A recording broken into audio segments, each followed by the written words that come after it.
நமது அரசியல் உரிமை போராளிகள் மற்றும் இதர மண்ணுரிமை போராளிகள், சாதி ஒழிப்பு போராளிகள் அனைவருக்கும் முதலில் எனது செம்மாந்த வீர வணக்கத்தை செலுத்துகிறேன்.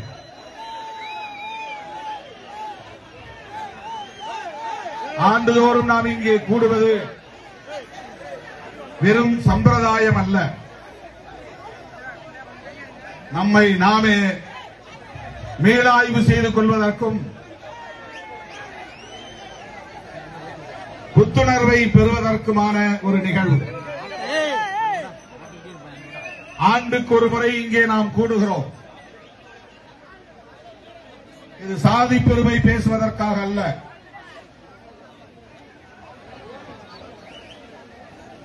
இறந்தவர்களுக்கு வீரவணக்கம் செலுத்துகிற வெறும் சம்பிரதாய நிகழ்வு அல்ல.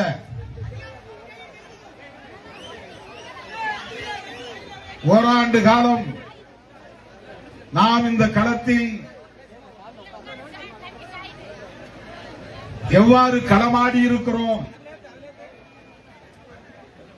என்ன சாதித்திருக்கிறோம், நம் எதிர்காலம் எப்படி அமையும், இனி என்ன செய்ய போகிறோம் என்று நமக்கு நாமே மீளாய்வு செய்து கொள்கிற ஒரு களம், நமக்கு நாமே சுய விமர்சனம் செய்து கொள்ளுகிற ஒரு களம், நமக்கு நாமே புத்துணர்வை ஊட்டிக் கொள்கிற ஒரு களம். நம்மை எவரும் பாராட்ட மாட்டார்கள், ஊக்கம் தர மாட்டார்கள். காலமெல்லாம் நம் மீது காழ்ப்புணர்வை கக்கக்கூடியவர்கள்தான் இங்கே மிகுந்திருக்கிறார்கள். அவதூறுகளை பரப்பக்கூடியவர்கள்தான் இங்கே அதிகரித்திருக்கிறார்கள். அப்படி வஞ்சமும் சூதும் சூழ்ச்சியும் நிறைந்த இந்த அரசியல் களத்தில் நமக்கு நாமே புத்துணர்வை, புது தெம்பை ஊட்டிக் கொள்வதற்கான ஒரு களம்தான் இந்த மேலவளவு போராளிகளுக்கு வீரவணக்கம் செலுத்துகிற களம். நான் அழைக்கும் போதெல்லாம் சலிப்பின்றி ஓடி வந்து இந்த போராளிகளுக்கு வீரவணக்கம் செலுத்துகிற என் உயிரின் உயிரான விடுதலை சிறுத்தைகளே, உங்கள் அனைவருக்கும் நன்றி செலுத்துகிற களம் இந்த களம். எனக்கு என்ன பலன் என்று எதிர்பார்க்காமல், எனக்கு என்ன செய்தீர்கள் என்று கேள்வி எழுப்பாமல், இந்த தலைமையை நாங்கள் நம்புகிறோம் என்று முற்று முழுதுமாக என் மீது நம்பிக்கை வைத்து ஓயாமல் களமாடிக் கொண்டிருக்கிற உங்கள் கால்களில், காலடிகளில் என் நன்றி மலர்களை முதலில் காணிக்கையாக்குகிறேன். சில நாட்களுக்கு முன்பு நான் அம்பேத்கர் திடலில் பேசுகிற போது சொன்னேன், போர்க்களத்தில் என்னை சந்தித்த தோழர்கள் யாரும் என்னை விட்டு போக மாட்டார்கள், போகவில்லை, போனதில்லை என்று சொன்னேன். இப்போதும் சொல்லுகிறேன், முதலில் இந்த ரத்தம் சிந்தும் களத்திலே என்னோடு கைகோர்த்த தம்பிகள், என்னை அண்ணன் என்றும் தம்பி என்றும் ஏற்றுக்கொண்ட தோழர்கள், இன்றைக்கும் அதே உணர்வோடு, அதே நம்பிக்கையோடு என் கைகளை கோர்த்துக் கொண்டே வருகிறார்கள். யாரும் அவதூறு பரப்பிவிட்டு வெளியேறவில்லை. தேர்தல் களத்தில் அடியெடுத்து வைத்த பிறகு அல்லது அதற்கு சற்று முன்பு வந்தவர்கள்தான் சிலர், விரல் விட்டு எண்ணக்கூடிய சிலர் வந்தார்கள், வென்றார்கள், சென்றார்கள், அவ்வளவுதான். அவர்களுக்கு ஒரு நோக்கம் இருந்திருக்கலாம். அந்த நோக்கம் நிறைவேறாத போது இந்த தலைமைக்கு எதிராகவும் கட்சிக்கு எதிராகவும் சில கருத்துக்களை அவதூறுகளாக பரப்பிவிட்டு போகிறார்கள். ஆனால் அது எடுபடாது என்பதை இந்த மேலூர் வட்டாரமே நமக்கு உணர்த்திக் கொண்டிருக்கிறது.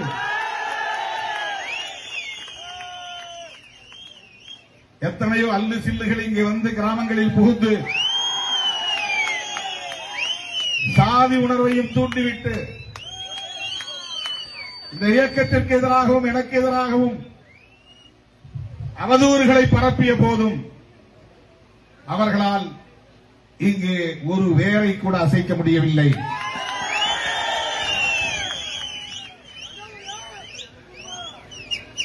நாம் உயிரோடு இருக்கும் போதே சில சில்லறைகள் என்ன பேசுகின்றன என்றால், மேலவளவுக்கும் திருமாவளவனுக்கும் என்ன சம்பந்தம் என்று கேள்வி எழுப்புகிறார்கள். மேலவளவு முருகேசன் அவர்கள் செருப்படி கொடுப்பது போல் பதிலடி கொடுத்தார். இப்படி பேசுகிறவர்கள் யாரென்றே எங்களுக்கு தெரியாது. சிறுத்தைகள் தான் எங்களுக்கான ஒரே பாதுகாப்பு அரண் என்று பதிலடி கொடுத்தார். இப்படி நாம் விழித்திருக்கிற போதே, உயிர்ப்போடு இருக்கிற போதே திரிபுவாதம் பேசுகிற கும்பலும் இங்கே இருக்கத்தான் செய்கின்றன.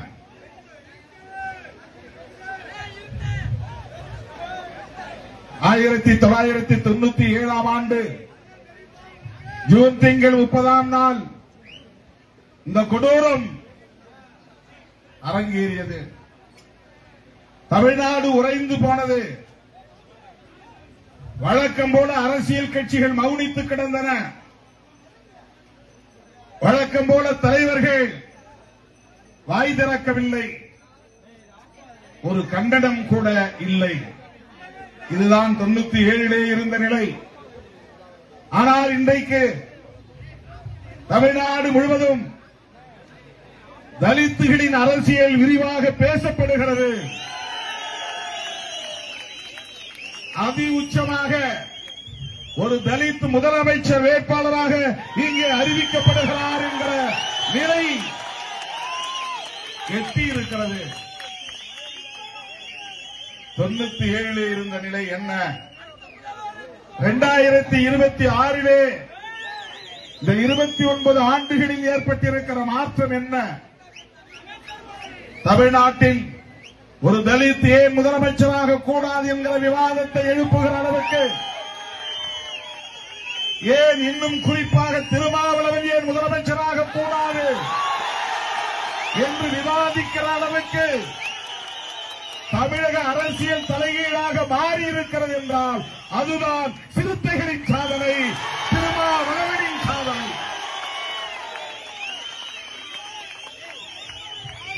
இது சாதாரணமாக நிகழ்ந்த ஒரு மாற்றம் இல்லை. இன்றைக்கு எந்த துறையிலும் தலித்துகளை பற்றி பேச முடியும், பேச வேண்டும், பேசியாக வேண்டும் என்கிற ஒரு வரலாற்று கட்டாயம் நிகழ்ந்திருக்கிறது என்றால் இது ஒரு பண்பு மாற்றம், பரிணாம வளர்ச்சி.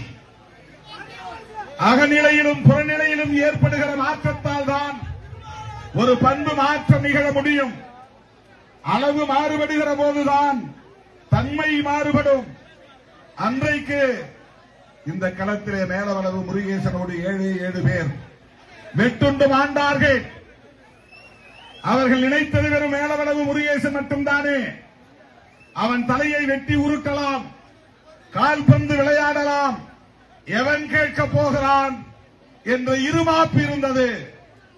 இதோ இருக்கிறார்கள் சிறுத்தைகள் என்பதற்கு களத்திற்கு வந்தவர்கள் தான். அன்றைக்கு திருமாவளவனோடு களத்தில் நின்றவர்கள் சில 10 பேர் இருக்கலாம், ஒரு 100 பேர் இருக்கலாம். அன்றைக்கு இலக்காரமாக அவர்கள் பார்த்திருக்கலாம். மேலவளவு முருகேசன் உள்ளிட்ட தோழர்களின் திரு உடல்களுக்கு மலர் வளையம் வைத்து அஞ்சலி செலுத்துவதற்கு நான் வேலூரை நோக்கி வந்தபோது வேலூர் காவல் நிலையத்திற்கு அருகே காவல்துறையினர் என்னை தடுத்து விட்டார்கள். மேலவளவுக்கு போகக்கூடாது என்றார்கள், அஞ்சலி செலுத்தக்கூடாது என்றார்கள். எங்கள் கைகளில் 7 மாலைகள் இருந்தன. டிஐஜி கணேசன் என்று இருந்தார். மாவட்ட காவல் கண்காணிப்பாளர் AK விஸ்வநாதன் ஆயுத படைகளோடு நின்று கொண்டிருந்தார். அந்த நேரத்தில் நான் எடக்கு முடக்காக நடந்து கொள்ளவில்லை, முரட்டுத்தனமாக நடந்து கொள்ளவில்லை, அசட்டும் துணிச்சலாக நான் எதையும் செய்ய முயற்சிக்கவில்லை. டிஐஜி கணேசன் அவர்களை அழைத்து சொன்னேன், அனுமதிப்பீர்களா மாட்டீர்களா என்று கேட்டேன். அப்போது நான் ஒரு அரசு ஊழியர், 30 வயதை கூட நிரம்பாத ஒரு இளைஞன். என்னோடு சில 100 பேர், 100க்கும் குறைவானோர் தான் நின்று கொண்டிருந்தார்கள்.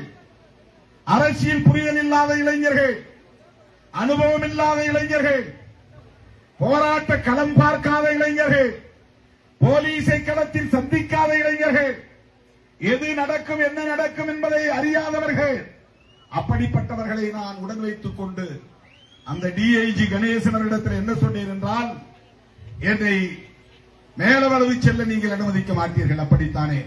சரி, உங்கள் கையில் அதிகாரம் இருக்கிறது, சாதி வெறியர்களின் கட்டுப்பாட்டில் இருக்கிறீர்கள், சாதி வெறியர்களுக்கு துணை போகிறீர்கள். சரி, இந்த மண் எங்கள் முருகேசன் நடமாடிய மண், அவன் காலடிகள் பட்ட மண் இது. எங்கள் மேலவளவு தோழர்கள் நடமாடிய மண் தான் இந்த மதுரை மேலூர் வட்டாரம். அவன் நடமாடிய மண்ணிலேயே இந்த இடத்திலேயே மலர் வளையம் வைத்து நான் அஞ்சலி செலுத்தப் போகிறேன் என்று காவல் நிலையத்தின் வாசலில் மலர் வளையம் வைத்து அஞ்சலி செலுத்தினேன். இதை சற்றும் டிஐஜி கணேசன் எதிர்பார்க்கவில்லை, சற்றும் எதிர்பார்க்கவில்லை. நான் ஆத்திரப்படுவேன், மீறி செல்லுவேன், காவல்துறையோடு வாக்குவாதம் செய்வேன், தகராறு பண்ணுவேன். அதனால் சாதி வெறியர்களுக்கும் சிறுத்தைகளுக்கும் மோதல் நடக்கும், கலவரம் நடக்கும், கல்வீச்சு நடக்கும், சட்டம் ஒழுங்கு பாதிக்கும் என்றெல்லாம் அவர்கள் கற்பனை செய்திருக்கலாம், அச்சப்பட்டிருக்கலாம். நான் அந்த இடத்தில் சாதுரியமாக, எங்களை நீங்கள் அனுமதிக்கவில்லை, அதற்காக நாங்கள் வீம்பு செய்ய மாட்டோம், வீண் நம்பு வளர்க்க மாட்டோம்.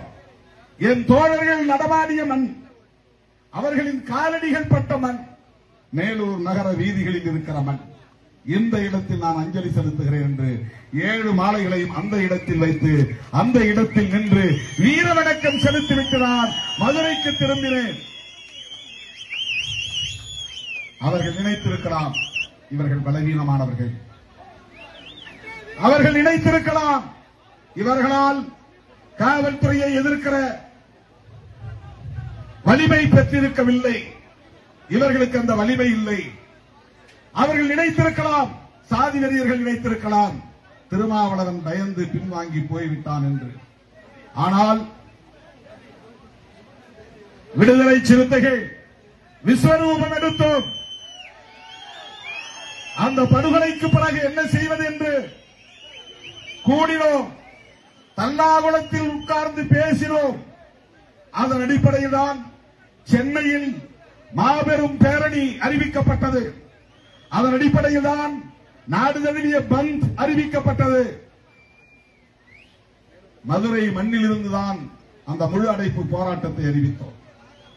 மதுரையை தாண்டி இயக்கவில்லை, இன்னும் சொல்ல போனால் வேலூர் வட்டாரத்தை தாண்டி இயக்கவில்லை.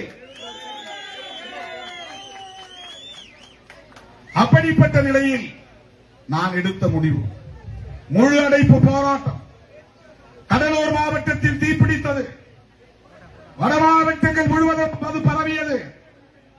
முழு அடைப்பு போராட்டம். சென்னை பேரணி ஆகஸ்ட் 23, ஜூலை 23 சென்னை பேரணி, ஆகஸ்ட் 8 மேலூரில் பேரணி. அடுக்கடுக்கான போராட்டங்கள் மக்கள் போராட்டமாக மாற்றினோம். 4 பேரை வச்சுக்கிட்டு வன்முறையில் ஈடுபடவில்லை. அந்த இடத்தில் என் வீரம் என்ன என்று காட்ட நான் முயற்சிக்கவில்லை. அந்த இடத்தில் நான் வீம்பு செய்யவில்லை. அதை மக்கள் போராட்டமாக மாற்றினோம். அப்போது என்னுடன் இந்த தம்பிகள் மட்டும்தான் இருந்தார்கள். இப்போது இருக்கிற பெரிய ஆளுமைகள் கூட என்னோட அப்போது இல்லை. இப்போது இருக்கிற முன்னணி பொறுப்பாளர்கள் கூட என்னோடு இல்லை. மேலூர் தம்பிகளை மட்டுமே வைத்துக் கொண்டு இயக்கத்தை முன்னெடுத்து சென்றவன் திருமாவளவன். அந்த மலைச்சாமி கூட இருந்தவங்க கூட எல்லாரும் போயிட்டாங்க, யாரும் கூட கிடையாது. ஒரு ஆள் இல்லை மேலூர்காரங்களை தவிர. மேலூர்கார தம்பிக 10 பேர். இன்னைக்கு முத்துக்குமார் நம்ம இடத்திலே இல்லை. அந்த தம்பிக்கு இந்த நேரத்தில் நான் வீரவணக்கம் செலுத்துகிறேன். அவருடைய இல்லத்திற்கும் செல்ல இருக்கிறேன்.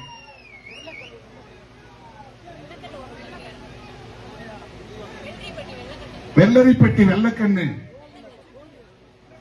இவர்கள் எல்லாம் அந்த காலத்தில் என்னோடு இருந்த தம்பிகள். கள அனுபவம் இல்லாதவர்கள், அரசியல் அனுபவம் இல்லாதவர்கள், சாதி அரசியலை பற்றி தெரியாதவர்கள்.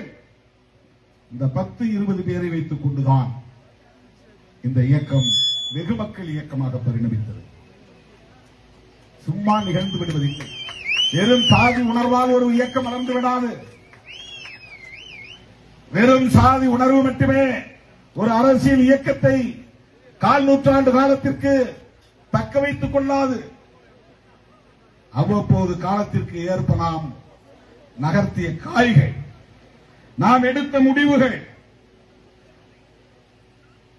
நாம் சேர்த்துக் கொண்ட உறவுகள், இந்த அடிப்படையில் தான் இன்றைக்கு மேலவளவுக்கு இடதுசாரிகளும் வந்து வீரவணக்கம் செலுத்துகிற ஒரு மாற்றம் நிகழ்ந்திருக்கிறது. தோழர்களே, அன்றைக்கு மேலவளவு முருகேசன் விடுதலை சிறுத்தையாய் தன்னை அடையாளப்படுத்திக் கொள்ளவில்லை. அவர் திராவிட முன்னேற்ற கழக தொண்டராகத்தான் இருந்தார். அதுவும் நமக்கு தெரியும். என்னிடத்தில் வந்து பேசுகிற போதே அப்படித்தான் சொன்னார். புலிப்பட்டி, கம்மாப்பட்டி வையங்கருப்பன் அவர்தான் முதல்ல வேட்பாளரா நம்ம கட்சி சார்பில் நிக்கிறேன்னு விரும்பினார். வையங்கருப்பன் அவர் நிக்க வேண்டாம், நான் நிக்கிறேன் அப்படின்னு வந்து சொன்னார் முருகேசன். நான் சொன்னேன், மந்தையில தீர்மானம் போட்டிருக்காங்களே, உனக்கு பயம் இல்லையான்னு கேட்டேன். ஆனா சமுதாயத்துக்காக என் தலையே போனாலும் கவலைப்படல. இந்த நூற்றாண்டில் நான் பார்த்த ஒரே மாவீரன் மேலவளவு முருகேசன் தான். நான் சந்தித்த மாவீரன். சாதி வெறியர்களின் அச்சுறுத்தலையும் மீறி என் தலை போனாலும் அந்த அரசியல் உரிமையை நான் பாதுகாப்பேன் என்று என்னிடத்தில் சொன்னவன் மேலவளவு முருகேசன். மறுபடியும் கேட்டேன். அவதான் வந்து தலையை எடுத்துருவோம்னு சொல்றாங்களே, ஏன்பா இந்த வீண் முயற்சி? ஏன்னா அப்ப தேர்தல் புறக்கணிப்பில் ஈடுபட்டிருந்த இயக்கம் இந்த இயக்கம். அதனால எனக்கு பெரிய ஆர்வம் இல்லை. அப்ப ஆற்றல் அரசு தான் சொன்னார், நாம எலெக்ஷன் நிக்கலன்னா அதுக்காக நம்ம சமுதாயத்தை சார்ந்தவர்கள் நெருக்கடியில் இருக்கும்போது நாம ஏதாவது முடிவெடுத்துதானே ஆகணும். தம்பி ஆற்றல் அரசு சொன்னார். சக்திவேல், அப்ப அவர் பேரு சக்திவேல்.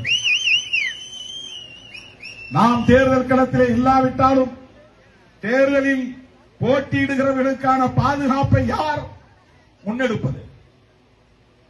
அப்போது நான் சொன்னேன், நீங்க போய் போட்டியிடுங்க, இந்த இயக்கம் உங்களுக்கு துணையாக இருக்கும் என்று சொன்னேன். களத்தில் போய் நில்லுங்க. தமிழேந்தி இப்போ இருக்கிறார், தமிழேந்தி அவங்க எல்லாமே நேரடியாக களத்துக்கு வந்து நின்று 10 நாள் நின்று ஓட்டு கேட்டாங்க. தேர்தல் பிரச்சாரத்தில் ஈடுபட்டார்கள். எல்லோருடைய பெயரும் இங்கே சொல்ல நேரம் இல்லை.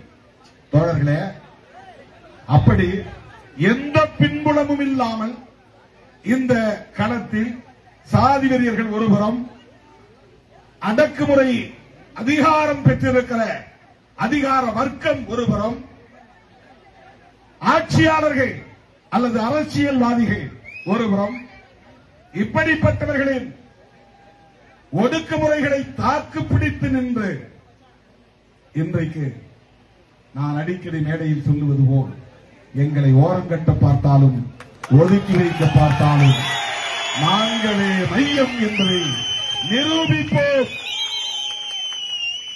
நிறுவனமானதா இல்லையா? 2 சீட்டு என்று கிண்டல் செய்கிறவனுக்கு அந்த 2 சீட்டினுடைய அருமை என்னவென்று